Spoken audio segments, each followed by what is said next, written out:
ہندوستان دنیا کا دوسرا سب سے زیادہ آبادی والا ملک ہے، جہاں مسلمان دوسرا سب سے بڑا مذہبی گروہ ہے۔ ہندوستان میں اسلام کی آمد 7ویں صدی عیسوی میں ہوئی، جب عرب تاجر ہندوستان کے ساحلی علاقوں میں تجارت کے لیے آئے۔ بعد میں 11ویں صدی میں محمود غزنوی کے حملوں کے بعد ہندوستان میں اسلام پھیلنا شروع ہوا۔ 13ویں صدی میں دہلی سلطنت کے قیام کے بعد ہندوستان میں مسلمانوں کی حکومت قائم ہوئی، جو مغلیہ سلطنت تک جاری رہی۔ مغلیہ دور میں ہندوستان میں اسلام نے بہت ترقی کی اور مسلمانوں نے ہندوستانی تہذیب ثقافت کو بہت متاثر کیا۔ مغلیہ دور کے بعد جب انگریزوں نے ہندوستان پر قبضہ کیا تو مسلمانوں کی سیاسی طاقت کم ہو گئی۔ انگریزوں نے ہندوستان میں تقسیم کرو اور حکومت کرو کی پالیسی اپنائی، جس کی وجہ سے ہندوؤں اور مسلمانوں کے درمیان فرقہ وارانہ تقسیم بڑھ گئی۔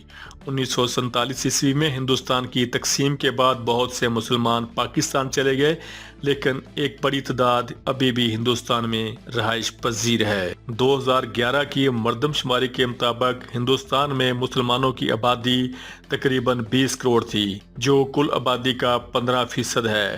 مسلمانوں کی اکثریت اتر پردیش، مغربی بنگال، بہار، آسام، کرناٹک، کیرالہ اور جموں اینڈ کشمیر میں پائی جاتی ہے۔ اتر پردیش سب سے زیادہ مسلم آبادی رکھتا ہے، جہاں 4 کروڑ مسلمان آباد ہیں۔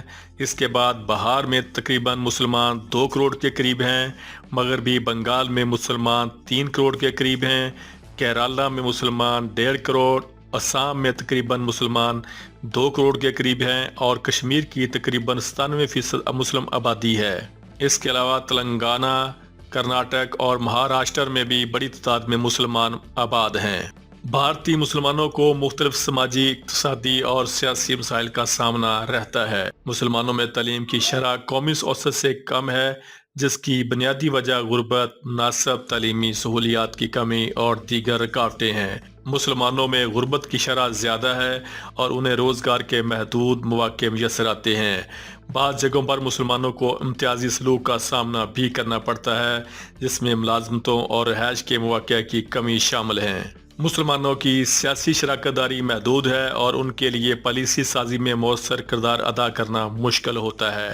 ماضی میں مسلمانوں کو مختلف فرقہ وارانہ فسادات کا سامنا کرنا پڑا ہے، جیسے گجرات 2002 اور مظفر نگر 2013 اور دیگر، جو کہ فسادات اکثر بیشتر چلتے رہتے ہیں۔ ہندوستان میں مسلمانوں کی تعلیمی حالت انتہائی تشویشناک ہے۔ اگرچہ کچھ مسلمانوں نے اعلیٰ تعلیم حاصل کی ہے، لیکن اکثریت ابھی بھی بنیادی تعلیم سے محروم ہے۔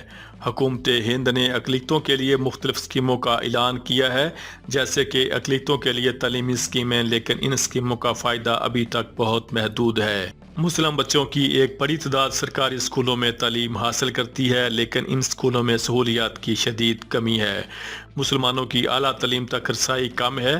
کچھ مسلمانوں نے انجینئرنگ، میڈیکل اور دیگر پیشہ ورانہ کورسز میں کامیابی حاصل کی ہے، لیکن یہ تعداد بہت کم ہے۔ ہندوستان میں ہزاروں دینی مدارس موجود ہیں جو بنیادی طور پر دینی تعلیم فراہم کرتے ہیں۔ کچھ مدارس جدید تعلیم بھی فراہم کر رہے ہیں، لیکن ان کی تعداد بہت کم ہے۔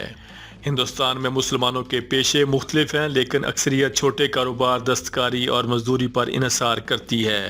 مسلمان چھوٹے کاروبار جیسے کہ دکانداری، ہوٹل اور چائے کی دکان وغیرہ چلاتے ہیں۔